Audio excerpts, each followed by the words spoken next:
بسم الله الرحمن الرحيم. السلام عليكم ورحمة الله وبركاته. السلام عليكم ورحمة الله وبركاته. الحمد لله رب العالمين، والصلاة والسلام على أشرف الأنبياء والمرسلين، أما بعد، فأعوذ بالله من الشيطان الرجيم. بسم الله الرحمن الرحيم. قاف والقرآن المجيد بل عجبوا أن جاءهم منذر منهم فقال الكافرون هذا شيء عجيب أإذا متنا وكنا ترابا ذلك رجع بعيد قد علمنا ما تنقص الأرض منهم وعندنا كتاب حفيظ إلى آخر الآية. وقال تعالى في آيات أخرى إن الذين يكفرون بالله ورسله ويريدون أن يفرقوا بين الله ورسله ويقولون نؤمن ببعض ونكفر ببعض ويريدون أن يتخذوا بين ذلك سبيلا أولئك هم الكافرون حقا وأعتدنا للكافرين عذابا مهينا. প্রশংসা একমাত্র পরম করুণাময় আল্লাহ সুবহানাহু ওয়া তাআলার জন্য, যার ইচ্ছায় আমরা এখানে সমবেত হতে পেরেছি, যার ইচ্ছায় আমরা দৃষ্টি শক্তি লাভ করেছি, যার ইচ্ছায় আমরা চলার ক্ষমতা, বলার ক্ষমতা অর্জন করেছি, যার জমিনে আমরা চলাফেরা করছি, যার আকাশের নিচে আমরা বসবাস করছি, যার চাঁদের আলো সূর্যের আলো আমরা নিয়মিতভাবে ব্যবহার করে যাচ্ছি। প্রশংসা একমাত্র সেই মহান আল্লাহ সুবহানাহু ওয়া তাআলার দরবারে। আলহামদুলিল্লাহি রাব্বিল আলামিন। দুরূদ ও সালাম বর্ষিত হোক বিশ্ব মানবতার মুক্তির দূত, আখিরি জামানার পয়গম্বর মুহাম্মাদুর রাসূলুল্লাহ সাল্লাল্লাহু আলাইহি ওয়াসাল্লামের রূহের উপরে। শান্তি বর্ষিত হোক সকল সাহাবায়ে কেরামদের রূহের উপরে। শান্তি বর্ষিত হোক সারা পৃথিবীর মুসলিম নরনারীদের উপরে। শান্তি বর্ষিত হোক আপনারা আমরা যারা এখানে সমবেত হতে পেরেছি আমাদের সকলের উপরে। সম্মানিত উপস্থিতি, আল্লাহ রাব্বুল আলামিন আমাদের কল্যাণের জন্য সর্বকালের সর্বযুগের সর্বশ্রেষ্ঠ ধর্মীয় গ্রন্থ আল কোরআন নাজিল করেছেন আমাদের কল্যাণের জন্য, আমাদের মুক্তির জন্য। এই প্রসঙ্গে আল্লাহ রাব্বুল আলামিন কোরআন শরীফের সূরা 21 নম্বর পারা 31 নম্বর সূরা লোকমান এর প্রথমে আল্লাহ রাব্বুল আলামিন বলেছেন তিলকা আয়াতুল কিতাবিল হাকিম। এই আয়াতগুলো বিজ্ঞানময় কোরআনের আয়াত। কোরআন বলছে যে কোরআনের যে আয়াতগুলো এগুলো বিজ্ঞানময় কোরআনের আয়াত, এর অনেক তাৎপর্য আছে। এরপরে বলছে হুদা ও রাহমাতান, এই কোরআন রাস্তা দেখাবে। কিসের রাস্তা? রহমাতান, কল্যাণের রাস্তা, শান্তির রাস্তা, মুক্তির রাস্তা দেখাবে এই কোরআন। এ কথা কোরআন বলছে। আজকে আমরা পৃথিবীর বুকে বিভিন্ন দিকে শান্তি খোঁজ করি, সকলেই চায় শান্তি। হিন্দু, বৌদ্ধ, খ্রিস্টান, নাসারা, মাজুসি, ইহুদি সকলেই শান্তি আমরা চাই। কিন্তু মানুষ সৃষ্টি করেছেন যিনি, শান্তির পথ কোনটা এটা ভালো বেশি করে জানেন তিনি বলছেন কোরআন পথ দেখাবে শান্তির পথ। কাদেরকে? লিল মুহসিনিন, যারা মুহসিন, যারা নেককার, যারা পরহেজগার, যারা ভালো মানুষ তাদেরকে রাখবে। এর বিপরীতমুখী যারা নাকি এগুলো অস্বীকার করবে, যারা এগুলো প্রত্যাখ্যান করবে, যারা এই সত্যকে অবাউট করে চলবে, আল্লাহ রাব্বুল আলামিন তাদের জন্য কঠিন শাস্তি নির্ধারণ করে রেখেছেন। তো এই পবিত্র আল কোরআনের মধ্যে কোরআন মূলত এসেছে আল ফারকু বাইনাল হক ওয়াল বাতিল, সত্য এবং মিথ্যার মধ্যে পার্থক্য সূচিত করার জন্য কোরআন এসেছে। আর নবীরা সেটাকে প্র্যাকটিক্যাল শিক্ষা দেওয়ার জন্য নবীদের আগমন ঘটেছে। মক্কার বুকে নবীর যখন আগমন ঘটেছে তখন মক্কার বুকে যারা ছিল তারাও দ্বীনের উপরে ছিল, তারাও দ্বীন মানত, আল্লাহকে মানত। সূরা সফ পড়ুন, ওখানে দেখবেন আল্লাহ সেখানে বলছেন যে আল্লাহ তার নবীকে দ্বীনে হক নিয়ে প্রেরণ করেছেন। হুয়াল্লাযী বাআসা ফিল উম্মিয়িনা রাসূলাম মিনহুম, এটা সূরা জুমার প্রথমে দ্বিতীয় আয়াতে। অন্যত্র বলছেন ইউরিদুনা লিইউতফিউ নূরাল্লাহি বিআফওয়াহিহিম ওয়াল্লাহু মুতিম্মু নূরিহি ওয়ালাউ কারিহাল কাফিরুন মুশরিকুন। তারা চাচ্ছে দিনকে, দিনের বাতিকে নির্বাপিত করে দেওয়ার জন্য, কিন্তু আল্লাহ তার বাতিকে পরিপূর্ণ দান করবেন, তার আলোকে পরিপূর্ণ দান করবেন। আল্লাহ তার নবীকে পাঠালেন দ্বীনে হক নিয়ে। কেন? লিউযহিরাহু আলা দ্বীনি কুল্লিহি, সকল দ্বীনের উপরে দ্বীনে হককে প্রতিষ্ঠিত করার জন্য নবীকে পাঠালেন। তাহলে আলা দ্বীনি কুল্লিহি বলে অন্যান্য যে আদর্শ মতাদর্শ সেই যুগে ছিল সেটাকেও দ্বীন বলে আখ্যায়িত করেছে কোরআন, সেটাকেও দ্বীন বলছে, কিন্তু ওটা দ্বীনে হক নয়। নবী যেটা নিয়ে এসেছেন ওটা দ্বীনে হক। তো এই দ্বীনে হক কোনটা এবং দ্বীনে হক কোনটা নয়, এটাকে স্পষ্ট করার জন্য নবীদের আগমন ঘটেছে। সমাজে দ্বীন মানত, আল্লাহকে মানত, তাদের চলার পথ ছিল, তবু পয়গম্বরদের আগমন, কোরআনের আগমন কেন ঘটল? দুইটি কারণে। একটি কারণ হলো সমাজে যে প্রচলিত নিয়ম আছে এই নিয়মগুলো কোনটা ঠিক কোনটা ঠিক নয় এটা স্পষ্ট করে দেওয়ার জন্য নবীদের আগমন ঘটেছে। যে যেটা করতেছো দ্বীনের নাম, ওটা দ্বীন নয়, এইটা দ্বীন। যে সালাত আদায় করছো ওটা সালাত নয়, এভাবে পড়তে হবে, এটাই সালাত। এই কোনটা ঠিক এবং কোনটা ঠিক নয় এই পার্থক্য করার জন্য কোরআন এসেছে এবং এর ট্রেনিং দেওয়ার জন্য পয়গম্বর এসেছে দুনিয়ার মধ্যে। আর অজানা জিনিস যেটা আদৌ মানুষ জানে না, সেই অজানা জিনিস আল্লাহর পক্ষ থেকে জাতিকে জানিয়ে দেওয়ার জন্য পয়গম্বরদের আগমন করে। কারণ হলো দুইটি, একটি হলো সমাজের ভুল সংশোধনের জন্য নবীদের আগমন, দ্বিতীয় হলো অজানা জিনিসকে আল্লাহর পক্ষ থেকে জানিয়ে দেওয়ার জন্য কোরআনের আগমন। কথা কি আমরা বুঝতে পেরেছি? এই দুইটি উদ্দেশ্যে কোরআন এবং পয়গম্বর দুনিয়ার বুকে আল্লাহ প্রেরণ করেছেন। তো এই কোরআন, এই ওহী, এই নবী অমান্য যারা করবে তাদের মধ্যে সবচেয়ে সলিড অস্বীকারী, পিওর, একেবারে সলিড কাফের কোন লোকগুলো, সেই ব্যাপারে আজকের খুতবার বিষয়বস্তু।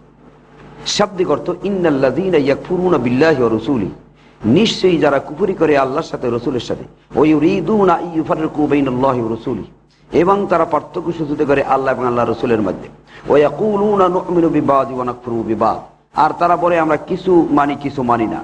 ওয়া ইউরিদুনা আইয়াত্তাখিযু বাইনা যালিকা সাবিলা, আর যারা কি করে আল্লাহ এবং আল্লাহ রসুলকে বাদ দিয়ে মাঝখান থেকে কোন নূতন পথের আবিষ্কার করে, উলাইকা হুমুল কাফিরুনা হাক্কা, এই সমস্ত মানুষগুলো একেবারে নির্ভেজাল কাফের, কোনো সন্দেহ নাই।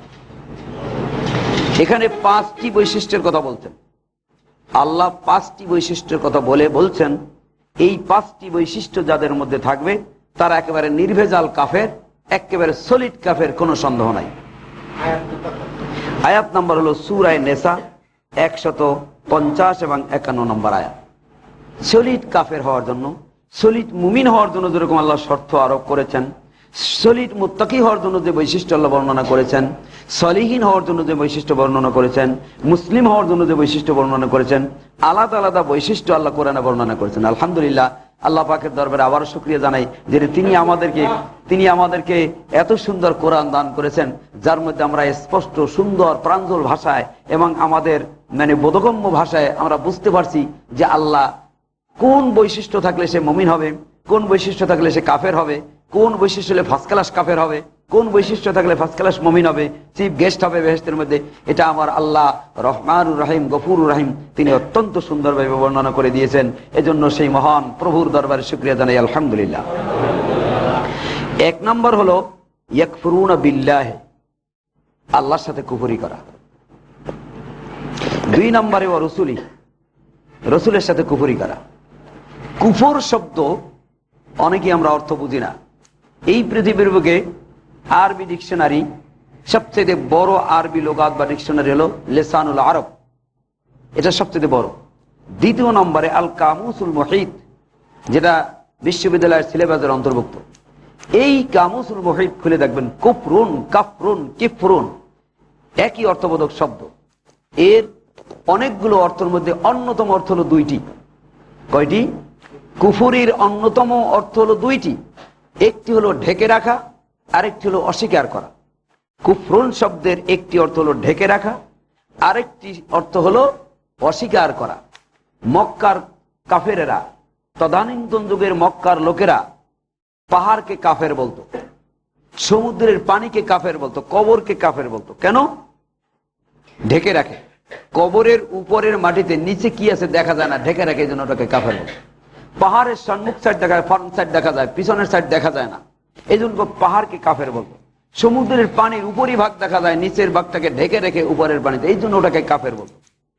এই কাফের হওয়ার, অস্বীকার করা যেমন একটি অর্থ, ঢেকে রাখাও তদ্রূপ একটি অর্থ।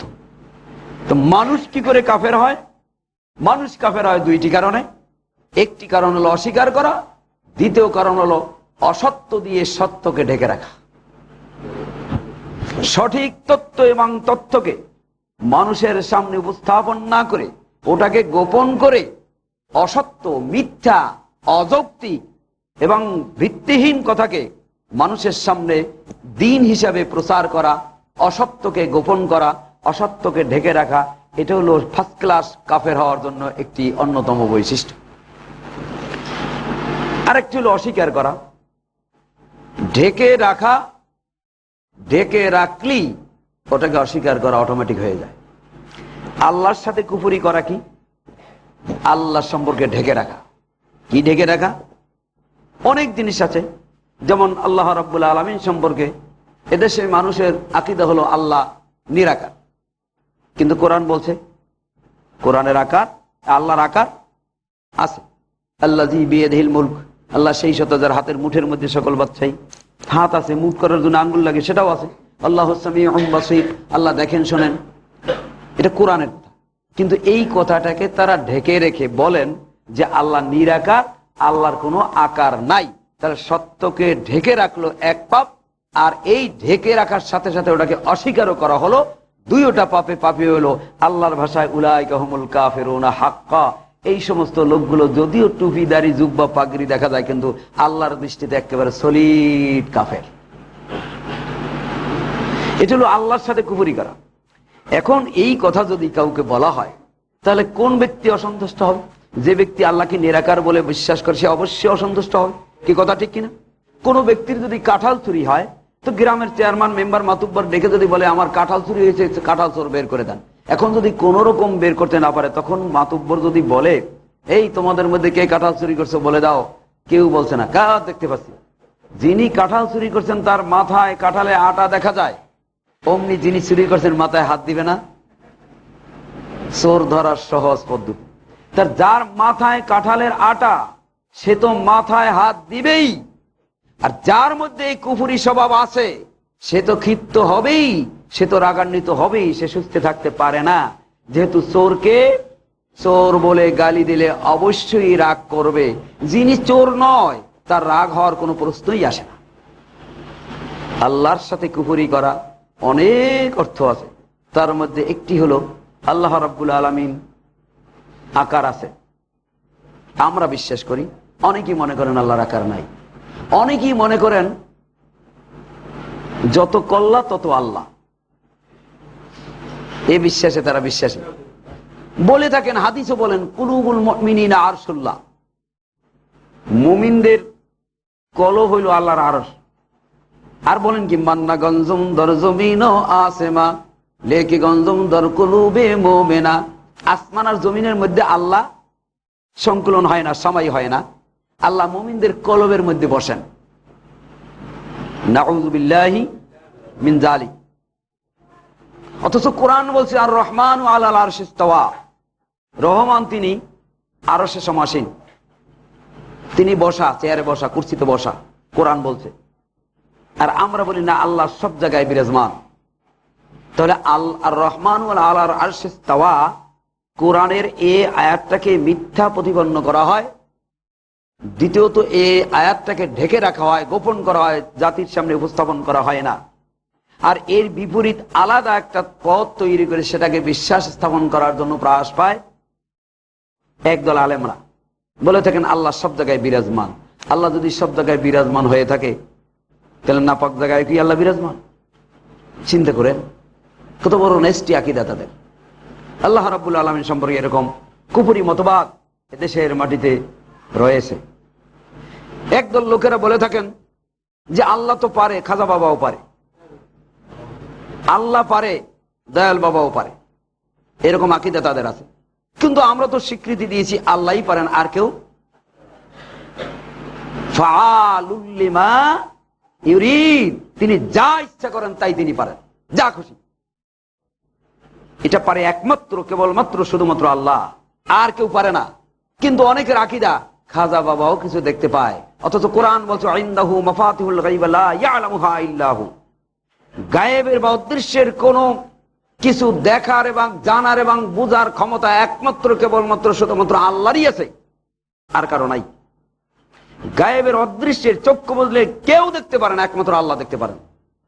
আল্লাহই সব দেখতে পারেন, আর কেউ চক্ষু বুঝলে দেখতে পারেন, এটা বিশ্বাস করা কুফরি।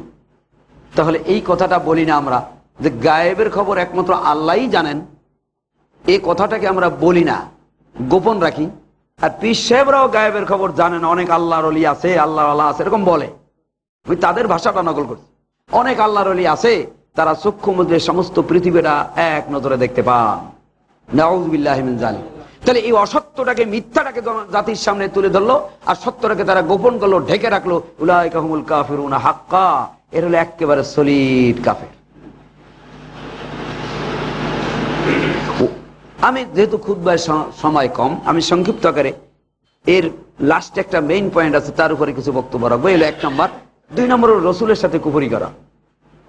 রসুল যা বলেন নাই, রসুল যা করেন নাই, রসুল যা সমর্থন দেন নাই, রসুল যা জীবনও চোখে দেখেন নাই, রসুল যা জীবনেও কোনোদিন উল্লেখ করেন নাই, ভবিষ্যৎবাণীও দেন নাই, ওই রকম কোন কাজকে, ওই রকম কোন অদৃশ্য জিনিসকে রসুলের বলে চালিয়ে দেওয়া, এটা হলো অসত্যকে সত্য বলে সমাজে প্রচার করা। আর রসুল যেটাকে আসলে প্রকৃতপক্ষে বলেছেন সেটাকে ঢেকে রাখা, গোপন রাখা, এটার নাম হলো রসুলের সাথে কুফরি করা। এরকম যারা করবে উলাইকা হুমুল কাফিরুনা হাক্কা, একেবারে সলিড, একেবারে প্রকৃত কাফের তারা। এটা কিন্তু কোনো কবির কাব্যের কথা নয়, পৃথিবীর কোনো মনীষীর কথা নয়, এটা সেই আল্লাহর কথা যিনি আপনাকে আমাকে এই পৃথিবীর বুকে ধারা পৃষ্ঠে প্রেরণ করেছেন। তিনি বলছেন কোরআনের ভিতরে, পৃথিবীর বুকে কোরআনের সমতুল্য কোন ধর্মীয় গ্রন্থ অতীতেও ছিল না, আজ নেই, ভবিষ্যতেও থাকবে না।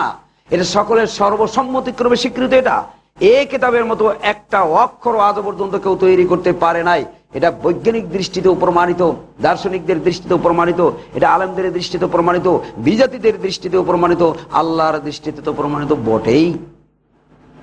অতএব সেই কোরআন বলছে একেবারে সলিড কাফের হলো তারা যারা নবীর সাথে কুফরি করে, অর্থাৎ নবীর আসল আদর্শকে অস্বীকার করে, আর এর পরিবর্তে নবীর আসল আদর্শকে গোপন রাখে, ঢেকে রাখে, জনগণের সামনে উন্মুক্ত করে না, জনগণের সামনে ঢেকে রাখে, চুপ, জনগণ যেন জানতে না পারে।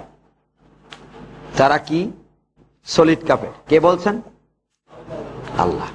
দেখেন কি করে ঢেকে রাখে। এদেশের মাটিতে অনেক আলেম আছেন, দাহারি আলেম, বাহরুল উলুম, হাদিসের হাফেজ বুখারী আছে না এরকম? দেখেন এরা এই কাজটা করে কিনা। দেখেন কোরআনের আওতায়, কোরআনের আয়াতের দৃষ্টিতে যদি আমিও বেঁধে যাই, তা আমিও সেই সলিড কাফের হবো, কোনো সন্দেহ নাই। আবু জাহেল যে অপরাধের কারণে আবু জাহেল হয়েছে, সেরা কাফের হয়েছে, সেই অপরাধ যদি আমার মধ্যেও থাকে, তাহলে যে অপরাধে আবু জাহেল যে জাহান্নামে যাবে, আমিও সেই একই অপরাধের কারণে ওই একই জাহান্নামে যাবে। এটাই যুক্তিসঙ্গত কথা। তাহলে আল্লাহ পাক বলছেন যারা নাকি গোপন রাখে, রসুলের কোন আদর্শকে গোপন রাখে, তাহলে তারা সলিড কাফের। লক্ষ্য করে দেখুন, আপনারা দেখতে পারবেন আমরা কোনো চোর নই, আমরা কোনো ডাকাত নই, আমরা কোনো সন্ত্রাসী নই। আল্লাহ আমাদেরকে দিয়ে যতটুকু ইচ্ছা করেন সত্য কথা বলার ততটুকু বলে থাকি, এতটুকুই আমাদের অপরাধ। কিন্তু আমরা বাজে কোনো কথা বলি না এবং সেটাকে গ্রহণ করি না, এটাই আমাদের অপরাধ। আর সবচেয়ে বড় অপরাধ হলো সত্য কোনটা, মিথ্যা কোনটা, হক কোনটা, বাতিল কোনটা, হালাল কোনটা, হারাম কোনটা, সহি কোনটা, জয়ীব কোনটা, এটা পার্থক্য করে আমরা দেই। এটা হলো আমাদের সবচেয়ে বড় অপরাধ। বাংলার মাটিতে আহলাদিসদের সবচেয়ে বড় অপরাধ, বাংলার মাটিতে সবচেয়ে বড় অপরাধ আহলাদিসদের, সেটা হলো কোনটা হক কোনটা বাতিল, কোনটা জায়েজ কোনটা না জায়েজ, কোনটা সহি কোনটা জয়ীব, এইটা আলাদা করে দেই। এইটাই হলো সবচেয়ে বড় অপরাধ। দেখেন তারা বলে থাকেন, কিভাবে গোপন করে দেখেন। মুসলিম শরীফ 181 পৃষ্ঠা 7 নম্বর লাইনের নিচে আল্লাহর নবীর একটি হাদিস, ইমাম মুসলিম অধ্যায়টা এনেছেন বাবুল আমর বিসসুকুন ফিস সালাত ওয়ান নাহই আনিল ইশারাতি বিল ইয়াদি রাফিহা ইনদা সালাম। সালামের সময় হাত উঁচু না করার অধ্যায়। এটা হলো ইমাম মুসলিম অধ্যায় এনেছে। এই অধ্যায়ের নামটা ওই হাফেজে বুখারীরা উল্লেখ করেন না, যেহেতু এটা যদি উল্লেখ করে তাহলে তাদের মাযহাব ঠিক থাকে না। যেহেতু এটা হলো সালামের সময় হাত উঁচু না করার অধ্যায়, তো জনগণ বুঝে ফেলাইবে এটা কি বলতেছে, এটা তো সালামের সময়ের কথা, তো রফিয়াতাইন করার সময় না, বুঝে ফেলবে। এই জন্য এটা গোপন রাখে, ঢেকে রাখে। এই অধ্যায় 3টি হাদিস এসেছে। একই রাবি জাবের বিন সামুরা রাদিয়াল্লাহু তাআলা থেকে বর্ণিত। হাদাসানা আবু বকর বিন আবি শাইবা قال হাদাসানা ওয়াকিআন আল-আমাশ عن মুসাইয়িব বিন রাফি عن তামিম বিন তারফাত عن জাবের বিন সামুরা রাদিয়াল্লাহু তাআলা قال قال خرج علينا رسول الله صلى الله عليه وسلم فقال ما لي اراكم رفيع ايديكم كأنها اذناب خيل شمس اسكنوا في الصلاه। জাবের বিন সামুরা রাদিয়াল্লাহু তাআলা বর্ণনা করছেন যে আল্লাহ নবী আমাদের কাছে আসলেন, এসে বললেন তোমাদের কি হলো, ঘোড়ার লাজের মতো উদ্বস্ত, ঘোড়ার লাজের মতো হাত উঠাও কেন? আসসালামু আলাইকুম, হাত দিয়ে এরকম করতাম। ফানাজারা ইলাইনা রাসূলুল্লাহ সাল্লাল্লাহু আলাইহি ওয়াসাল্লাম, রাসূল আমাদের দিকে তাকাইলেন। ফাকালা মা লি আরাকুম রাফিয়া আইদিকুম কান্না হাজনাবু খাইলিন শুমসিন, তোমাদের কি হলো, ঘোড়ার লাজের মতো তোমরা হাত উত্তোলন করো। শোনো, ইজা সাল্লামা আহাদুকুম, তোমাদের মধ্যে যখন কেউ সালাম ফিরাবে, ফালিয়ালতাফিত ইলা সাহিবিহি, সে যেন তার পাশের বাইরের দিকে ইলতিফাত করে তাকায়, ওয়ালা ইউমি বিয়াদি, সে যেন হাত দিয়ে সালাম না দেয়। আগের হাদিসটা পড়লে বোঝা যায় নামাজের মধ্যে এটা করা যাবে না। পরের দুটো হাদিসে বোঝা গেল এটা করা যাবে না। কখন? সালামের সময়, দাঁড়ানোর সময় নয়। পরের হাদিস দুইটা গোপন রাখি এই জন্য, পরের হাদিসটিকে যদি দুইটা যদি জেনে যায় সবাই, তাহলে বুঝবে এটা তো দাঁড়ানোর সময় রফিলে দিনে করার কথা না, এটা তো সালামের সময়। এই জন্য এই দুইটাকে গোপন রাখে। আর যারা গোপন রাখবে, কুফরুন শব্দের অর্থ হলো গোপন রাখা, উলাইকা হুমুল কাফিরুনা হাক্কা, এই সমস্ত লোকের হলো সলিড কাফের। এই কাফের কিন্তু নামাজি কাফের, এই কাফের কিন্তু দাড়িওয়ালা কাফের, এই কাফের কিন্তু টুপিওয়ালা কাফের, এই কাফের কিন্তু হাদিসের হাফেজের কাফের। কথা ঠিক কিনা?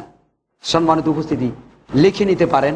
আমি যে কথাটা বললাম এটা ইসলামিক ফাউন্ডেশন, মুসলিম শরীফ 2য় খণ্ড 210 নম্বর পৃষ্ঠা 851, 52, 53 নম্বর হাদিসে পাবেন। খুলে দেখবেন, আপনি দেখবেন ওখানে লেখা কি আর এরা বলে কি। এই হাদিস দিয়েই তারা বলে যে আল্লাহর নবী ঘোড়ার লাজের মতো হাত উত্তোলন করতে নিষেধ করেছেন, আর তোমরা আহলে হদসরা তারা ঘোড়ার লাজের মতো বারবার হাত, আর আমাদেরকে গালি দেয়। কথা ঠিক কিনা? আমাদেরকে গালি দেয় না? এরা আহলে হদসেরা কিচ্ছু জানেন, এদের আলেম নাই, এদের কিচ্ছু নাই, এরকম বলে কিনা? ভাইরা আমার হাজারো বার বলেন, আমরা তাতে খুশি, আলহামদুলিল্লাহ। আর কাউকে বলুক না, আমাকে যদি এরকম কথা কেউ বলে আমি অত্যন্ত খুশি হব, যেহেতু এর মধ্যে একটা বেনিফিট আছে। তার কি? আমাকে যদি কেউ মাওলানা, মুফতি, কম্পিউটার এই সেই বলে, তার মধ্যে ক্ষতি আছে। আর আমাকে যত খারাপ বলবে তার মধ্যে লাভ আছে। যেহেতু আমাকে যত খারাপ বলবে, আমি আল্লাহর কাছে তত মর্যাদা বেশি হবে আমার। আর আমার প্রশংসা যত করবে, ওই লোকটা তো মুশরিক হবেই হবে, আর আমিও মুশরিক হব। আমার প্রশংসা করলো অথচ আমি বাধা দিলাম না। নবী বলছেন যদি কেউ তোমার প্রশংসা করে তার মুখে মাটি। অথচ আমাদের দেশে অনেক আহলে হাদিসের আলেম দাবি করে, অথচ নিজেকে মুফতি বলে, নিজেকে মাওলানা বলে, নিজেকে এই বলে সেই বলে, অথচ এর কোনো প্রতিবাদ নাই। নিজে কোনো বলে না, প্রতিবাদ করে না, আর ব্যাঙের মতো বেলুনের মতো ফুলতে থাকে প্রশংসায়। কথা ঠিক কিনা? সম্মানিত উপস্থিতি, তাহলে যারা গোপন করে তারা সলিড কাফের। আল্লাহ নবীর হোক অথবা রসুল কোরআনের হোক, নবীর কোন আদর্শকে যদি কেউ গোপন করে, মেশকাতের 210 নম্বর হাদিস পড়ে দেখবেন, আল্লাহ নবী বলছেন মান সুইলা ইলমান আলিমা, কোন ব্যক্তি কোন জিনিস সম্পর্কে জিজ্ঞেস করলো যা সে জানে, সুম্মা কাতামাহু, এরপর সে গোপন রাখলো, বলল না, বলে না, বললে চাকরি থাকে না, ভয়তে বলে না, অথবা বলতে গেলে এতদিন বলছি একটা, এখন যদি আমার মুখ থেকে আর একটা বলি তাহলে সমাজে আমার প্রেস্টিজ হ্যাম্পার হয়ে যাবে, এই জন্য বলে না।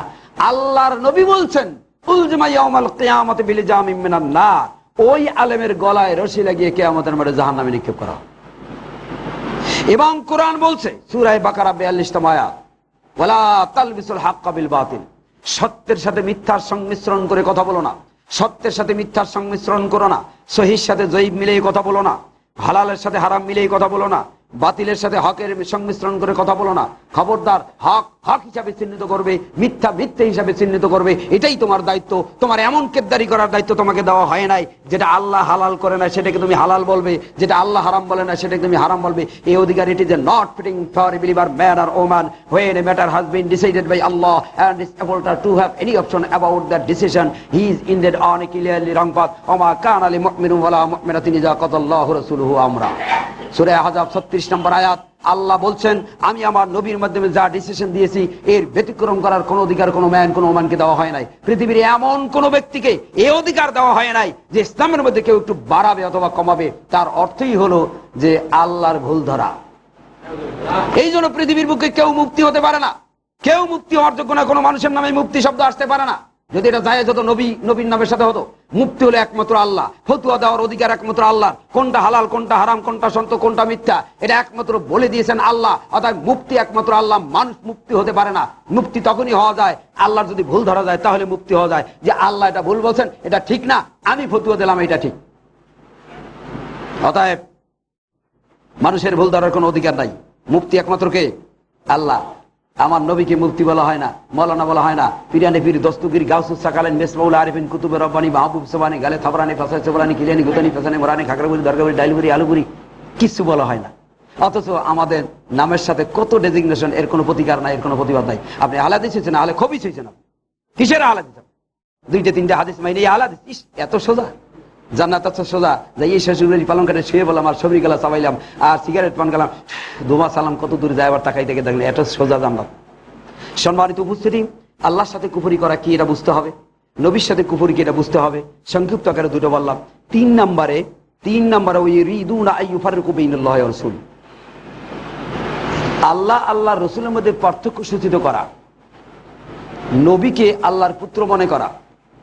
আল্লাহ যা পারেন নবী তার সাথে কম পারেন না, ওলিয়া উলিয়া আরো বেশি পারেন। আল্লাহর ধন নবীর দিয়া, আল্লাহ গেছে খালি হইয়া, নবীর ধন খাজায় ভাইয়া ঘুমে এসে আজমিরি। এই বিশ্বাস করা কি হবে? কুফরি হবে। এ পার্থক্য সূচিত যারা করে উলাইকা হুমুল কাফিরুন হাক্কা, তারা সলিড কাফের। ইয়াকুলুনা নুমিনু বিবাদ। 4 নম্বর হলো ইয়াকুলুনা নুমিনু বিবাদ ওয়া নাকফুরু বিবাদ, আমরা কিছুর উপর ঈমান আনি কিছুর উপর কুফরি করি, অর্থাৎ কিছু মানি না। যেই সমস্ত মুসলমানের বাচ্চা তিনি বলবে আমি কিছু তো মানি আর কিছু মানি না। আল্লাহ বলছে উলাইকা হুমুল কাফিরুন হাক্কা। এইটা যদি মুসলমানের বাচ্চা হয়, আব্দুর রহমান নামও হয়, আল্লাহ বলছে একেবারে সলিড কাফের। কিছু মানি না, এই সুযোগ ইসলামী শরিয়াতে নাই। আল্লাহ পাক বলছেন তোমরা পরিপূর্ণ ইসলামের মধ্যে দাখিল হয়ে যাও। আমানুদখুলু ফিস সিলমি কাফা, পরিপূর্ণভাবে। তুমি যদি ইসলাম না মানো, তুমি যদি আমার হুকুম না মানো, আল্লাহিত্ব কোনো জায়গাতে জর্রা পরিমাণ খসে পড়বে না।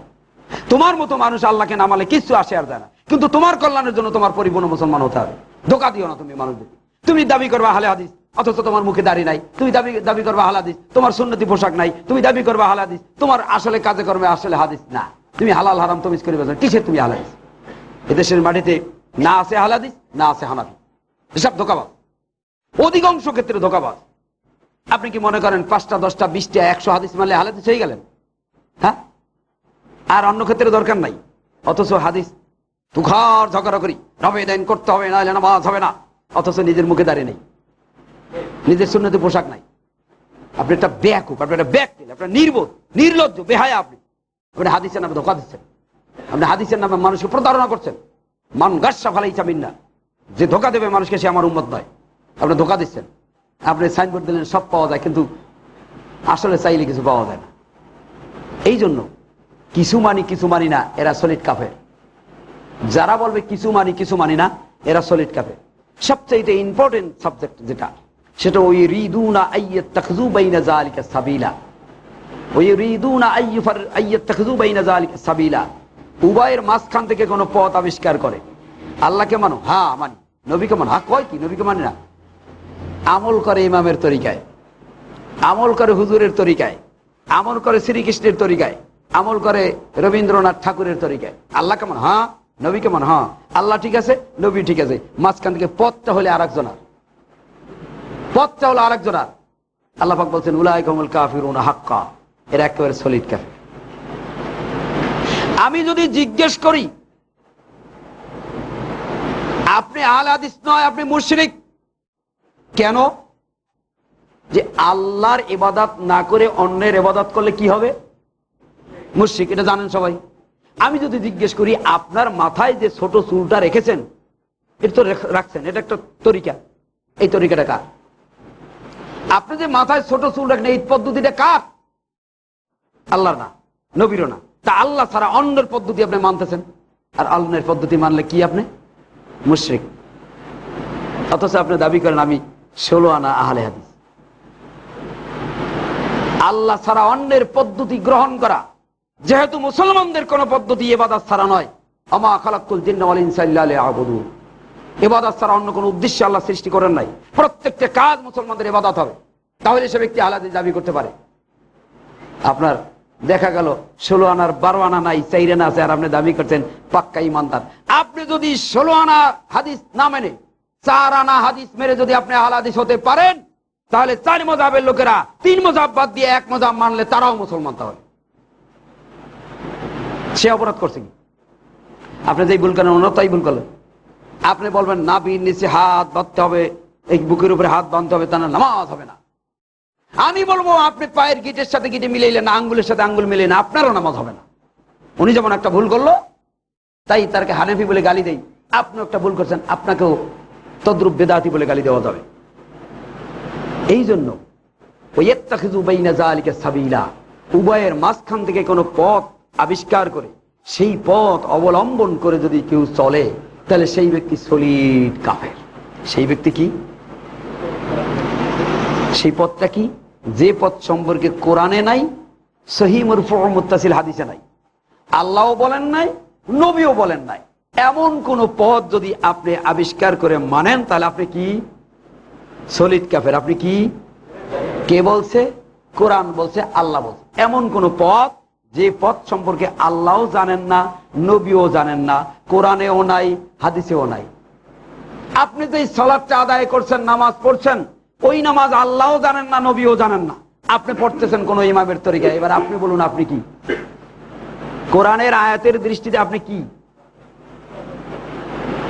আল্লাহর নবীর মৃত্যু হলো 10 হিজরির শেষে, 11 হিজরির প্রথমে, আর মাযহাব তৈরি হলো 400 হিজরির পরে, নবীর মৃত্যুর 390 বছর পরে। সম্মানিত উপস্থিতি, সম্মানিত সুধীবৃন্দ, আল্লাহ বিবেক দিয়েছে বিবেচনা করার জন্য। যেই বিবেক বিবেচনা করতে পারে, বিবেচনা করার পরে সে সত্যকে সত্য বলে গ্রহণ করে না, আর অসত্যকে অসত্য বলে প্রত্যাখ্যান করে না। কোরআন বলছে ওই বিবেকবান ব্যক্তি শুয়োর কুকুরের চাইতে খারাপ। সূরা আরাফ 179 নম্বর আয়াত, লাহুম কুলুবুন লা ইয়াফকাহুনা বিহা, যাদেরকে বিবেক দিয়েছি, ভালো মন্দ বোঝার মতো জ্ঞান আছে, এই বুঝ শক্তিটুকু যাকে দিয়েছি, বুঝানোর পরে বোঝার পরও সত্যকে যে ব্যক্তি সত্য হিসেবে গ্রহণ করে না, আর অসত্যকে অসত্য জানার পরও যে ব্যক্তি বর্জন করে না, উলাইকা কাল আনআমি বাল হুম আযাল, এই সমস্ত মানুষগুলো চতুষ্পদ জানোয়ারের চাইতেও নিকৃষ্ট। কোরআন বলছে, আল্লাহ বলছে। আপনি বিবেক দিয়েছে, আল্লাহ একটু বিবেচনা করুন। আপনি হজ করতে, আপনি বিবেকের কাছে জিজ্ঞেস করেন, বিবেক তোর কাছে আমি প্রশ্ন করছি, আলেম ওলামা সব বাদ, হাদিস কোরআন বাদ, বিবেক তোর কাছে আমি জিজ্ঞেস করছি, তুই উত্তর দিবি। এবার আপনি যেই হন না কেন, বিবেকের কাছে জিজ্ঞেস করুন যে হে বিবেক, মক্কায় গেলাম বাইতুল্লাহ শরীফে, বাইতুল্লাহ শরীফে যদি এখন পৃথিবীর বুকে নবী জীবিত থাকতো, আল্লাহর নবী ওই মসজিদে ইমামতি করতেন, কথা ঠিক কিনা? ওই নবীর জায়গায় তিনি ইমামতি করেন, ওখানে দেখে আসলাম ইমাম সাহেব বুকে হাত বাঁধেন, জোরে আমিন বলেন, রাফুল ইয়াদাইন 3 বার করেন, ওখানে দেখে আসলাম। আর আমার দেশে এসে দেখি বাইতুল মুকাররমের ইমাম পায়খানার টাঙ্কির নিচে হাত বাঁধেন, রাফুল ইয়াদাইন 1 বার করেন। বিবেক তুই এবার উত্তর দে, কোনটা ঠিক? বিবেক, তোর বিবেচনা আছে, উত্তর দে। বাইতুল্লাহ শরীফে জিবরিল আমিন নবীকে নামাজ শিক্ষা দিয়েছেন, আর নবী সাহাবীদেরকে শিখিয়ে দিয়েছেন। বাইতুল মুকাররমে নবী জীবনেও আসেন নাই। এবার বিবেক, তুমি বলো কোনটা ঠিক? বিবেক কি উত্তর দিবে? বিবেক একটা উত্তর দিবে যে নবী যেইখানে এসে নামাজ শিক্ষা দিয়েছেন, পৃথিবীর কেন্দ্রস্থল, ওই জায়গার নামাজে বুকে হাত বান্ধা, আর আমার বাইতুল মুকাররমের মসজিদে ইমাম সাহেবের নিচে হাত বান্ধা। অবশ্যই নবী যেটা শিখিয়েছেন ওইটাই ঠিক হবে। বিবেক সাক্ষ্য দিবে, কথা ঠিক। এই সাক্ষ্য দেওয়ার পরও যদি আপনি বলেন বাপ দাদারা কি বুঝে নাই, এত বড় বড় আলেম তারা কি বুঝে নাই, এত মানুষ কি ভুল করে, তা আপনিও সেই কাফের। মক্কার আবু জাহেল ছিল যেই কাফের। তার কারণ মক্কা আবু জাহেল এই 4 কারণে কাফের হয়েছে। আবু জাহেল 4 কারণে কাফের হয়েছে, 4টার ব্যাপারে দলিল আছে কোরআনে। যখন নবী হক কথা বলতে লাগলেন, তখন মক্কার নেতারা বলতে লাগলেন আমরা বুঝি নাই, আমরা লেখাপড়া করি নাই। কোরআনে সূরা কাসাসের 50 নম্বর আয়াত নাযিল হল, ওমান আযাল্লু মিম্মান ইত্তাবা হাওয়াহু বিগাইরি হুদাম মিনাল্লাহ। ওই ব্যক্তির চাইতে গোমরা কে হতে পারে যে নিজের মতকে প্রাধান্য দেয় যে আমি কি কিছু বুঝি না। এর হলো গোমরা। এই আয়াত যখন নাযিল হলো, আবার চাক্কা ঘুরিয়ে বলো যে বাপ দাদারা কি কিছু বুঝে নাই। সূরা বাকারার 170 নম্বর আয়াত দিয়ে যখন ধমক দিয়েছে, তখন আবার চাক্কা ঘুরিয়ে বললো যে বুঝলাম বাপ দাদারা ভুল করছে। এত মানুষই কি ভুল করে? সূরা আনামের 59 না কি বলে, সূরা আনামের 116 নম্বর আয়াত, ওয়াইন তুতিউ আকতারা মান ফিল আরদি ইউদিল্লুকা আন সাবিলিল্লাহ। এই আয়াত যখন নাযিল হলো, তখন আবার বলো হ্যাঁ বুঝলাম বেশিরভাগ মানুষে ভুল করে। এত বড় বড় আলেম কি ভুল করে? সূরা তাওবার 34 নম্বর আয়াত নাযিল হয়ে যখন ধমক দিয়েছে, তখন চুপ হই। এই 4টি কথা, আমি কি কিছু বুঝি না, বাপ দাদারা কি কিছু বোঝে নাই, এত মানুষ কি ভুল করে, এত বড় বড় আলেমকে ভুল করে। মক্কার কাফেরেরা কাফের হয়েছে এই 4টি কারণে। এই 4 কথার কারণে তারা কাফের হয়েছে। কাফের বলতে আলাদা কোনো জানোয়ার সমাজে বাস করে না। এই কথাগুলোর কারণে তারা কাফের হয়েছে।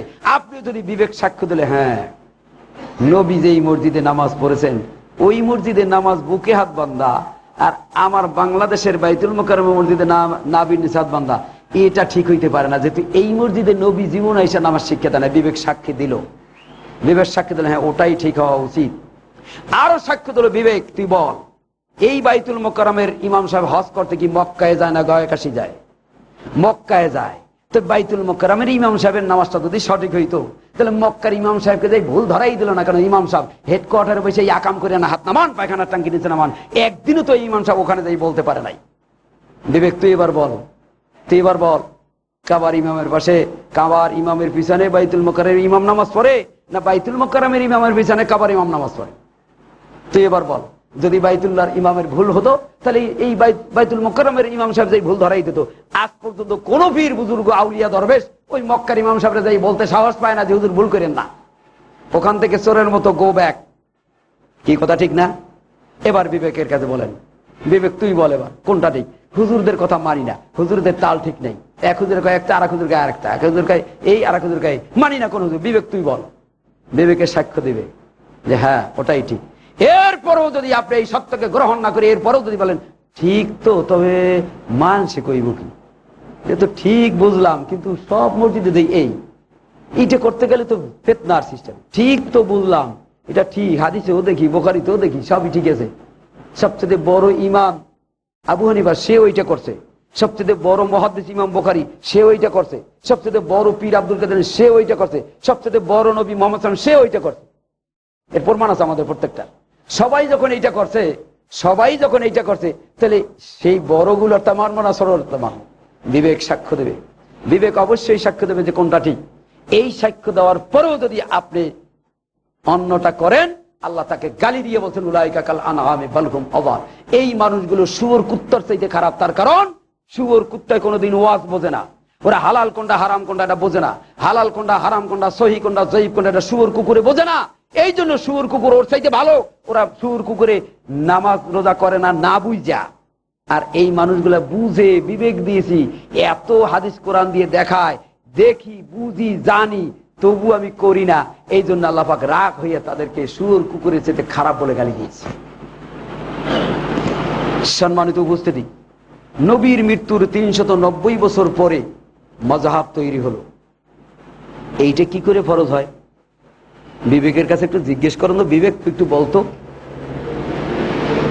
আমি যদি মারা যাই, আমার মৃত্যুর 390 বছর পরে যদি আমার স্ত্রীর একটা ছেলে হয়, এই সন্তানটা কি করে হালাল হতে পারে?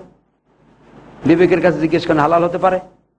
আমার মৃত্যুর 390 বছর পরে আমার স্ত্রীর একটা সন্তান হলে যদি এটা হালাল সন্তান না হয়, তা আমার মৃত্যুর পরে 390 বছর পরে, নবীর মৃত্যুর 390 বছর পরে যদি একটা ফরজ হয়, তাহলে এইটা ফরজ হয় কি করে? কোন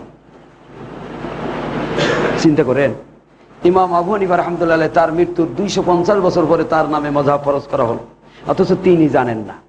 যার নামে মাযহাব হলো তিনি জানেন না, তিনি জীবনে কোনোদিন শোনেন না, কানেও শোনে নাই, অথচ তার নামে মাযহাব হলো।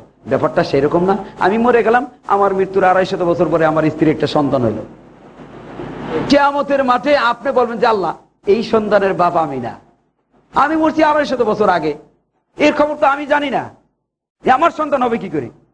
সবাই দেখবে আসলে তো যুক্তিসঙ্গত কথা। কিয়ামতের মাঠে ইমাম আবু হানিফা বলবে আল্লাহ মিথ্যা কথা, আমি মাযহাব করি নাই, আমার মৃত্যুর 250 বছর পরে আমার নামে মাযহাব হয়েছে, আমি এর নামগন্ধও জানি না। বাপ সন্তানকে অস্বীকার করলে যে বিপদ ঘটে, কিয়ামতের মাঠে যারা আজকে হানাফি বলে দাবি করি তাদের ওই একই বিপদ ঘটবে কিয়ামতের মাঠে। যেহেতু তিনি বলবেন যে মিথ্যা কথা, আমি আমার নামে মাযহাব তৈরি করতে বলি নাই, না মিথ্যা কথা।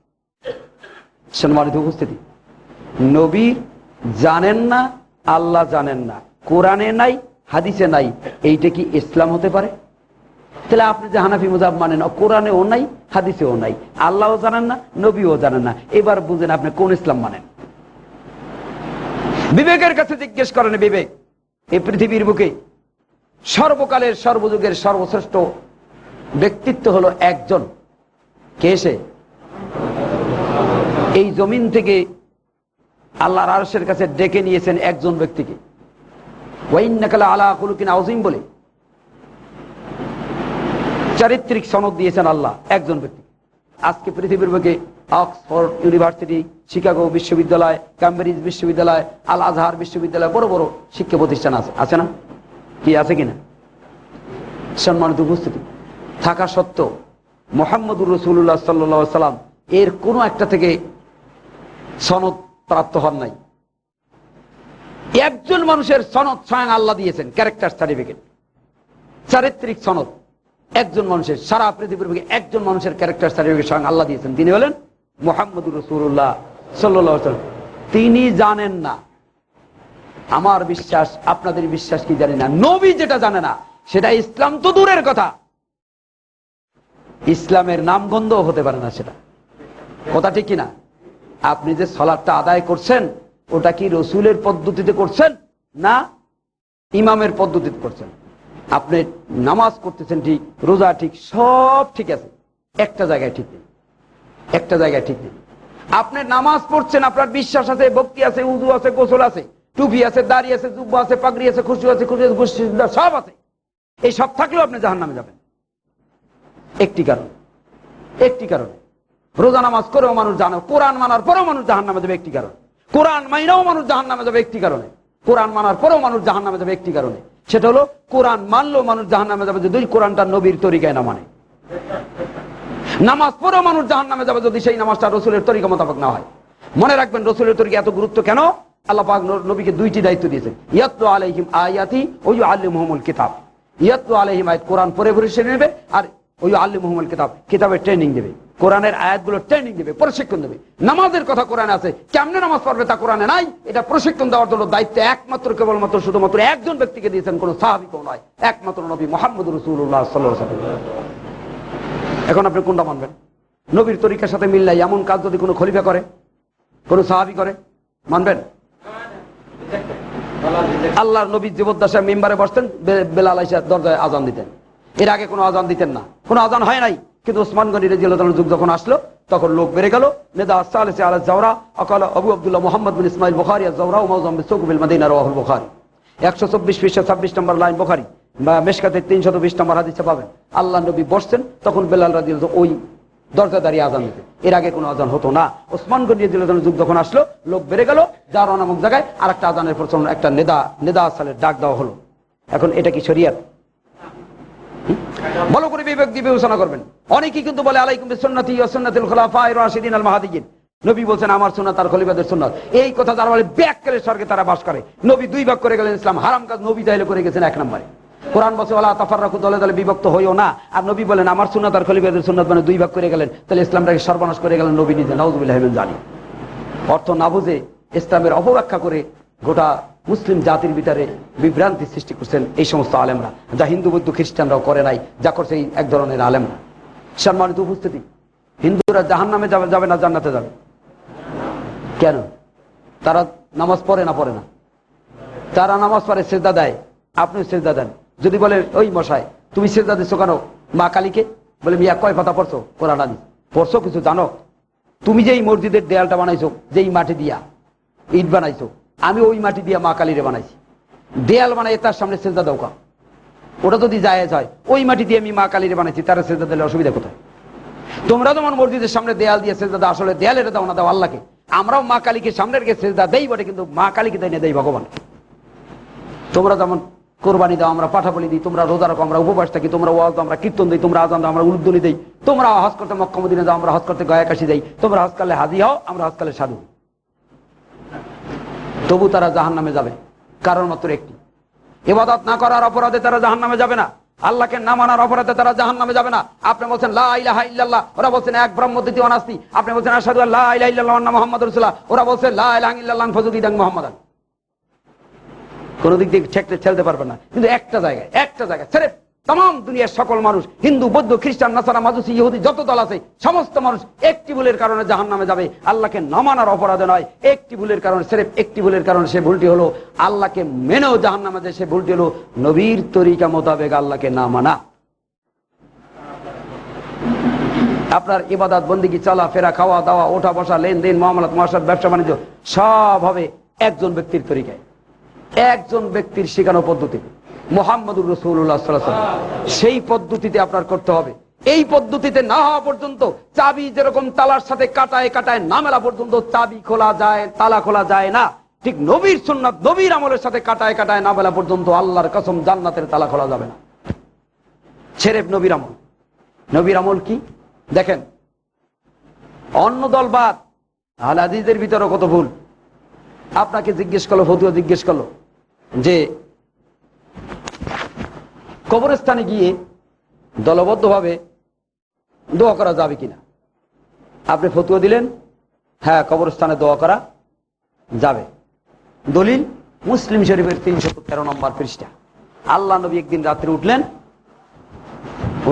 আয়েশা সিদ্দিকের পিছনে পিছনে গেলেন, যে দেখেন বাকি লোকের কাজ, যেটাকে এখন জান্নাতুল বাকি বলা হয়, ওখানে গিয়ে আল্লাহ নবী 3 বার হাত উঠিয়ে দোয়া করছেন। এই যে দলিল, আপনি দলিল দিলেন, মুসলিম শরীফে আছে, এটাও ঠিক, 313 পৃষ্ঠা আছে, এটাও ঠিক, আল্লাহ নবী দোয়া করছেন, এটাও ঠিক। কিন্তু আপনি যে একটা ব্যাককেন, আপনি একটা নির্বোধ, আপনি হাদিসের হও জানেন না, এটা আপনি খেয়াল করেন নাই। কেন?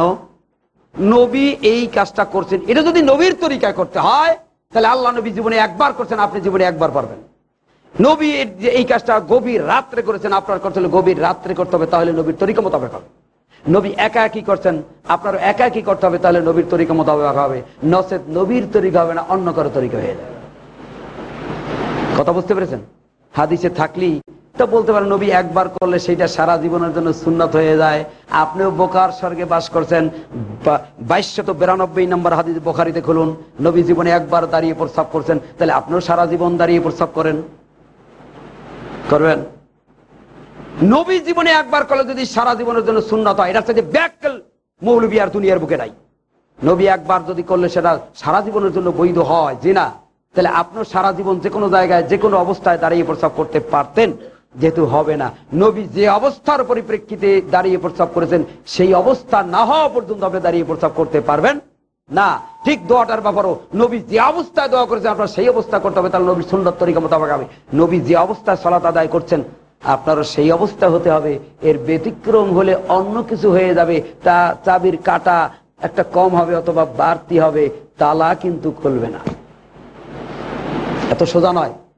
এই জন্য নবীর তরিকা কোনটা, নবীর তরিকা কোনটা নয়। হিন্দুরা জাহান্নামে যাবে শুধু নবীর তরিকা মোতাবেক ইবাদত না করার কারণে, ইবাদত না করার কারণে নয়। নবীর তরিকা মোতাবেক না করে তারা শ্রীকৃষ্ণের তরিকায় করে, এই জন্য জাহান্নামে যাবে। যেহেতু শ্রীকৃষ্ণের তরিকার সাথে নবীর তরিকার মিল নাই। ভালো করে শুনুন, কোন হিন্দু যদি শ্রীকৃষ্ণের তরিকায় আমল করার কারণে জাহান্নামে যায়, আপনিও কোন ইমামের তরিকা মানলে ওই একই অপরাধে জাহান্নামে যাবেন। শ্রীকৃষ্ণ একজন মানুষ, ইমামও একজন মানুষ। শ্রীকৃষ্ণের আমলের সাথে মিল না থাকলে যে অপরাধ, ইমামের আমলের সাথে না মিললে সেই একই অপরাধে জাহান্নামে যাবেন।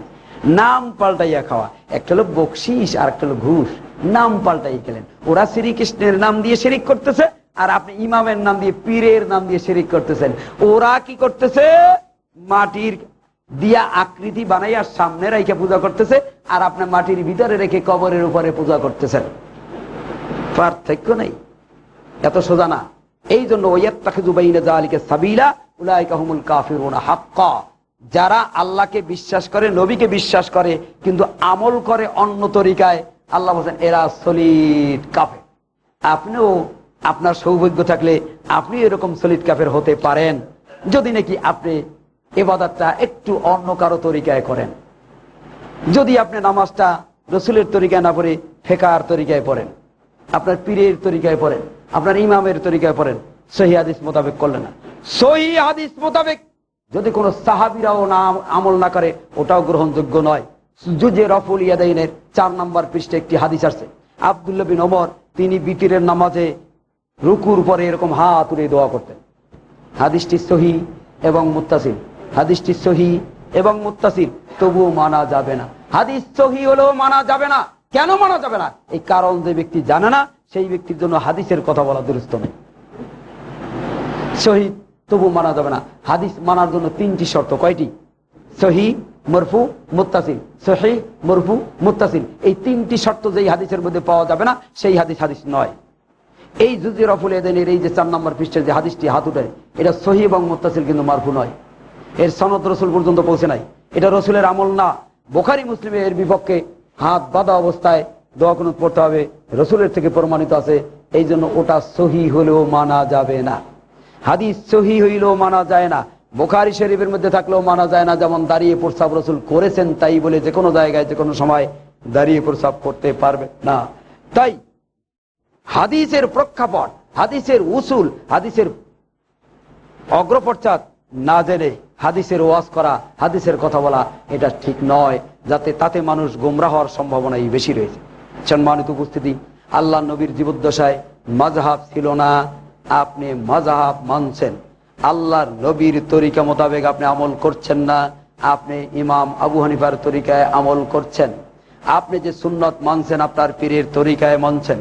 আপনি কম্পেয়ার করে দেখেন নাই, জাস্টিফিকেশন করে দেখেন নাই, যাচাই বাছাই করে দেখেন নাই, হাদিসের সাথে দাগ খতিয়ান মিলিয়ে দেখেন নাই।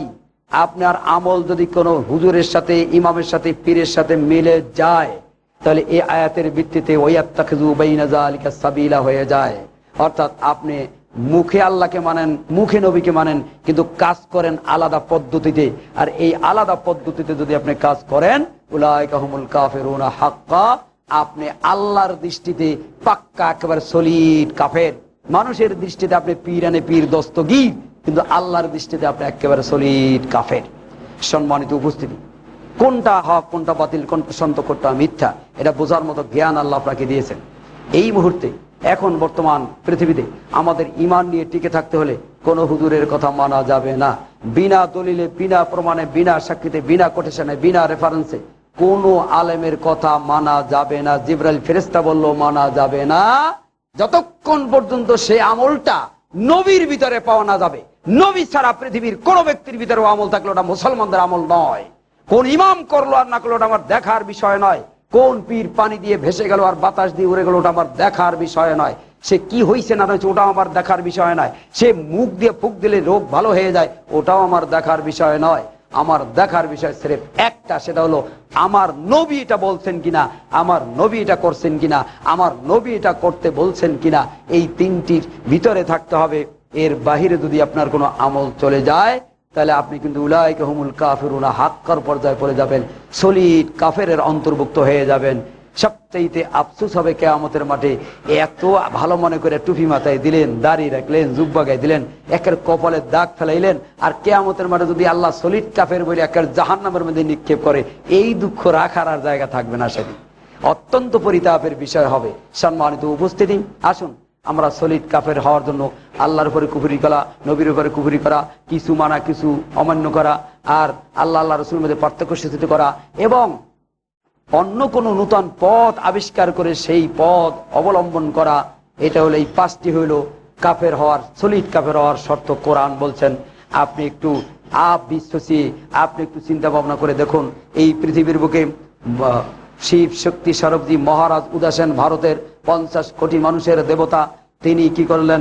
তিনি চিন্তা ভাবনা করতে করতে শেষ পর্যন্ত তিনি মুসলমান হয়ে গেলেন। ঠিক Neil Armstrong, Michael Collins, Edwin Aldrin, 3 জন চাঁদের দেশে গিয়েছে। তো সেখানে অনেক নিয়ম কানুন দেখে নীল আর্মস্ট্রং 1983 সালে ভারতে হায়দ্রাবাদে এসে মুসলমান হয়ে গেল। কেন? চিন্তা ভাবনা করে। আবুল হোসেন ভট্টাচার্য তিনি কেন মুসলমান হলেন, কেন মাদ্রাসা করলেন, কেন বা কোরআন হাদিসের ব্যাখ্যা দিলেন, কেন? কারণটা কি? তারা চিন্তা ভাবনা করে আল্লাহর দেওয়া বিবেকটাকে কাজে লাগিয়েছে। ভাইয়েরা আমার, আজকে আফসোসের বিষয়, কোরআন হলো বিজ্ঞানময় কোরআন।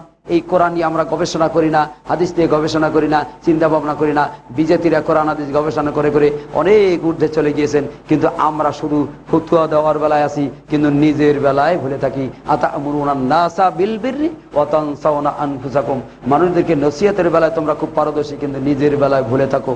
আমি বিশেষ করে আহলে হাদিস ভাইদেরকে বলবো, আমরা যেন সেই নসিহত না করি যে নসিহত আমার নিজের মধ্যে নাই। মনে রাখবেন, কোন সাইনবোর্ডের নাম আহলে হাদিস নয়, নাম লেখলেই সে আহলে হাদিস হতে পারে না।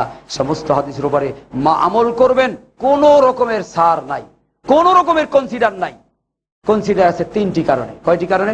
একটা হলো আপনি জানেন না, আল্লাহ আপনাকে মাফ করে দেবেন। দলিল সূরা বনী ইসরাঈলের 15 নম্বর আয়াত, আমা কুন্না মুআযযিবিনা হাত্তা নাবআসা রাসূলা, যতক্ষণ পর্যন্ত তার কাছে সঠিক তথ্য না পৌঁছবে ততক্ষণ পর্যন্ত ভুল করলো আমি তাকে শাস্তি দিব না।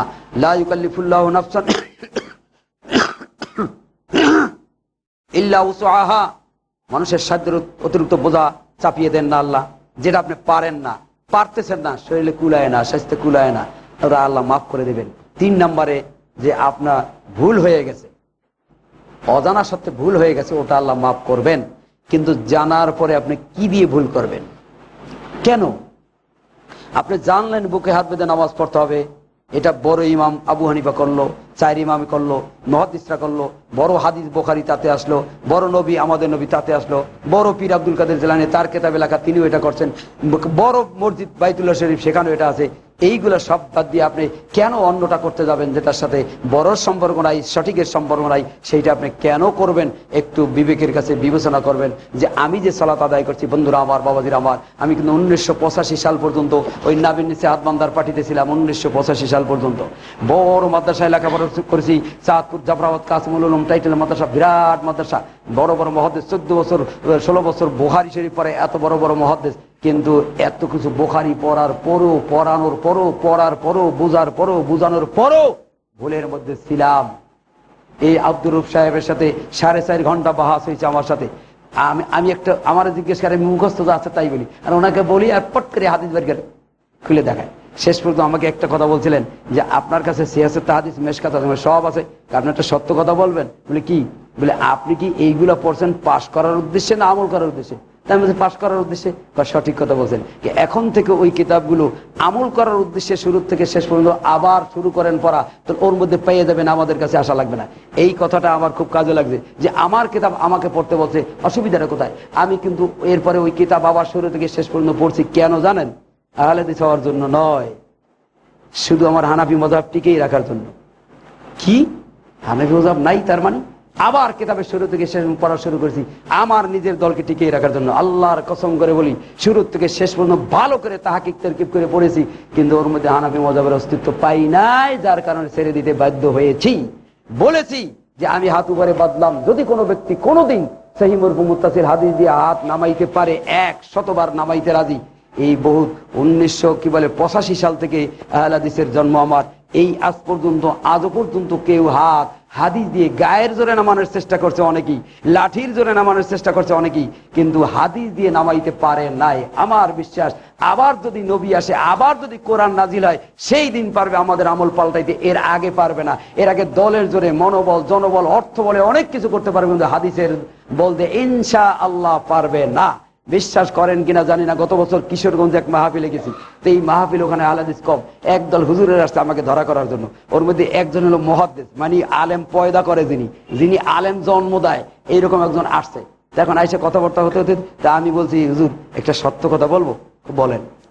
এরকম সামনাসামনি, যে আপনার ওই 2টা চোখ দিয়ে জীবনে কোনোদিন হাদিসের পাতায় নাবির নিচে হাত বান্ধার কথা দেখছেন? সত্য কথা বলেন। সব আলেমরা চাই আপনার ওই দুইটা চোখ দিয়ে জীবনে কোনোদিন দেখছেন? কতক্ষণ করে কয় না আমি দেখি নাই, সবাই দেশে হাসে। তা আমি বললাম যে আপনি আলেম পয়দা করেন, জন্মদান, আপনি যদি চোখে দেখে না থাকেন তাহলে অন্য আলেমরা যারা আপনার ছাত্র তারা পাবে কোথায় এটা? এখন ওঠার জন্য ব্যস্ত হয়ে গেছে, তাড়াতাড়ি কেমনে যাবে, আর বসলই না, চলে গেল। ভাইরা আমার, আল্লাহর কসম, কিয়ামতের মাঠে আপনার আমল মিলন হবে রসুলের আমলের সাথে, কোন ইমামের আমলের সাথে না, আমার আমলের সাথেও নয়। রসুলের আমল পাবেন কোথায়? সহিহ মারফু এবং মুত্তাসিল হাদিসের মধ্যে। সবচেয়ে বড় হাদিসে কি নামাজ আছে, আর এরা করে কি দেখেন, খুলে দেখেন, এর মধ্যে লেখা কি আর করে কয় হবে কি? অন্য হাদিসে তো আছে। তো বুঝলাম আসাফুল কুতুবে বাদা কিতাবিল্লাহি সহিহুল বুখারী, পৃথিবীর বুকে কোরআনের পরে যে সবচেয়ে বিশুদ্ধ হাদিস ছিল বুখারী শরীফ। এটা তোমরাও বলো, আমরাও বলি। সেই বুখারীর মধ্যে নামাজ আছে না নাই? সেই বুখারীর মধ্যে নামাজ আছে, কিন্তু তোমার বাপদাদার কালে নামাজ কেন বুখারীতে নাই? বড় উত্তর। তখন বল না ওটাও তো হাদিস, তখন আর বুখারীর মান নাই, তখন বুখারীর মান করবে। দেখো বুখারী তো, তোর বুখারী বাদ দে, বুখারী রয়েছে। এত আলেম ওলামা তারা কি বুঝে নাই? বুখারীর চাইতে আলেম বড়, তাদের কাছে বুখারীর চাইতে ইমাম বড়, তাদের কাছে বুখারী মুসলিমের চাইতে হুজুর বড়। যাদের কাছে হাদিসের চাইতে হুজুর বড় হবে তারাই হলো মুশরিক, তারাই হলো কাফের। এদের ধারে কাছেও যাবেন না, কোশ্চিন গেল সঠিক ফতুয়া পাবেন না। যেই ব্যক্তির দাঁতে ময়লা, ওই ব্যক্তির মাজন নিয়ে দাঁত পরিষ্কার হবে বিশ্বাস করা যায় না। যেই মৌলবী দাড়ি খাটো রাখে, জীবনে কোনোদিন তার কাছে দাড়ির সঠিক ফতুয়া পাওয়া যাবে না। যেই মৌলবী গুল খায়, জর্দা খায়, ওই ব্যক্তির কাছে তামাকের সঠিক ফতুয়া পাওয়া যাবে না। অর্থাৎ যেই মৌলবী ভুল নামাজ পড়ে, ওর কাছে জীবনে কোনোদিন সঠিক নামাজের ফতুয়া পাওয়া যাবে না। আল্লাহ রাব্বুল আলামিন আমাদের সকলকে বুঝার, জানা এবং সঠিক তত্ত্ব এবং তথ্য উপলব্ধি করে সেই অনুযায়ী আমল করে দুনিয়া থেকে বিদায় নেওয়ার তৌফিক এনায়েত করুক। আমিন। আকুলু কওলি হাযা আস্তাগফিরুল্লাহ লি ওয়া লাকুম ওয়া লিসাইরিল মুসলিমিন। বারাকাল্লাহু লানা ওয়া লাকুম ফিল কুরআনিল আযীম।